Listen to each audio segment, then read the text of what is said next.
When I went to West Point a number of years later, I saw Giovanni Martini, and the information was there. I said, wait a minute, that's the guy. So I put it, and that became the idea and the basis for my thoughts about another short story, at least, sure, certainly. Short story? I think it's a book. Well, I hope I have enough material for the book. Oh, I think you do. I think if you write also about what happened at the Little Bighorn, come on. Oh, yeah, absolutely. You know, that's quite a saga. Absolutely, absolutely, yeah.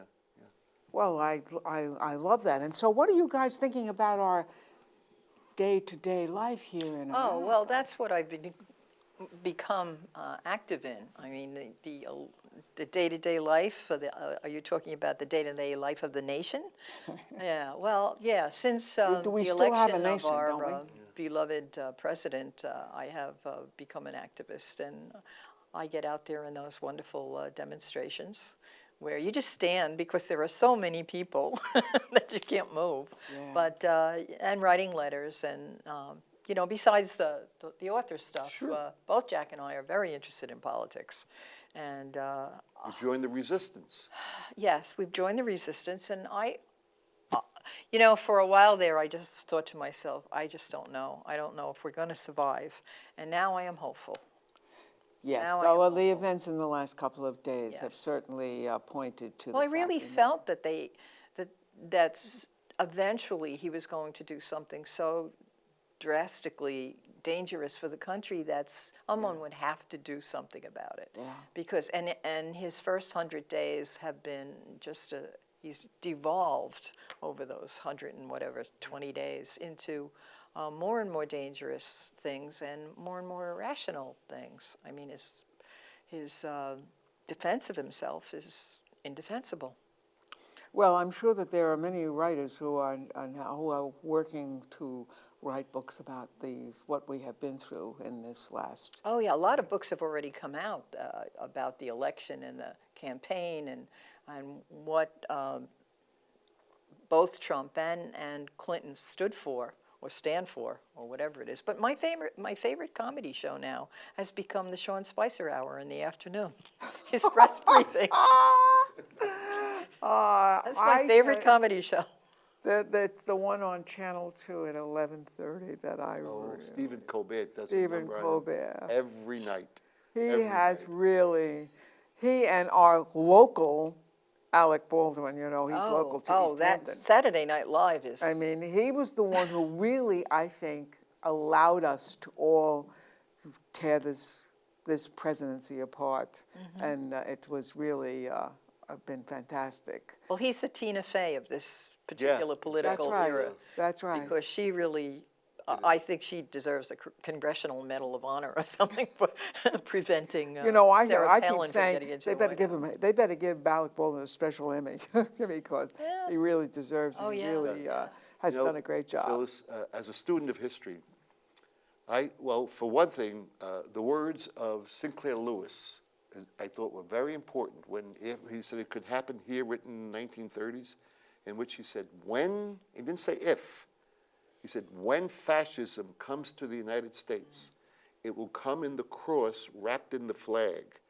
And that was his dire prediction. Now I find our current, I don't even call him president, I just say Trump.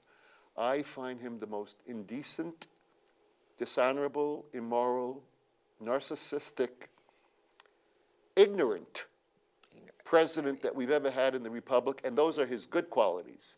Those are his good qualities. You should see his bad qualities. But what I find, for example, someone once asked George Marshall, the architect of World War II, according to FDR, Secretary of State and Secretary of Defense and Marshall Plan. And also the reconstruction of Europe. Yes, the Marshall Plan, the European Recovery Program, and so on. Did he receive a good education at VMI, where he went? He said no, and it was astonishing. No. What do you mean no? He said they didn't teach American history at VMI, and a leader must know American history. That was his foremost concern about leadership. Because if you look at Trump, it started out with the birther issue, which was a phony scam to begin with. He then insulted the parents of the Gold Star parents. He didn't even know what the triad system of our defense was, which has been in place that right now, even as we speak, Phyllis, there are submarines, atomic submarines under the sea. There are B-52 bombers in the air 24 hours a day, 7 days a week, and there's a silo system of ICBMs in North Dakota and Idaho and so on. He had never heard of it. When we went to the New York Historical Society some months back, and David Sanger was there, David Sanger, in an interview with this guy, said, he mentioned America First. Trump had never heard America First. He had no idea that it was the isolationist, anti-Semitic, ultra-nationalist movement of the 1930s led by Charles Lindbergh. But he liked the idea, the term, America First. He's using that as a slogan without having any knowledge of the background of it. He thinks that Frederick Douglass is still living. He said, he's doing a great job. Jack. Keep it up. Jack, I think you're being too hard on him. I mean, come on, Jack. He brought to our attention what Andrew Jackson did. Oh, yes, Andrew Jackson, of the course, Civil War. could have stopped the Civil War, he had died 16 years before the Civil War began and was a slave owner.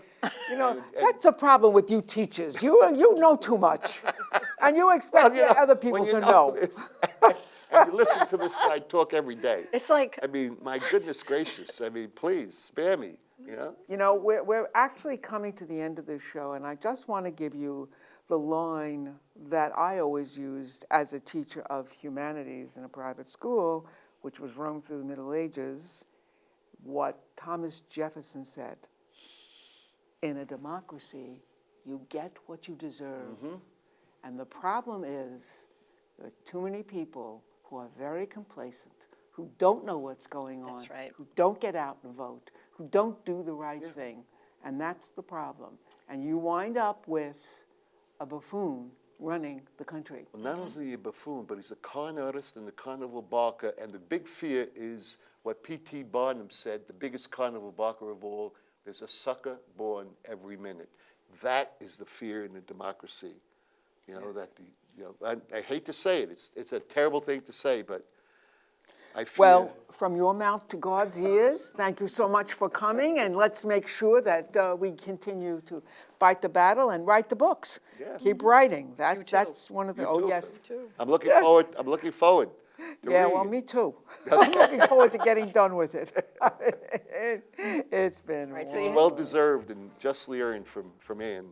From Yes, Anne. indeed. I couldn't agree. so you'll have to be on my show, and then we'll give a deadline to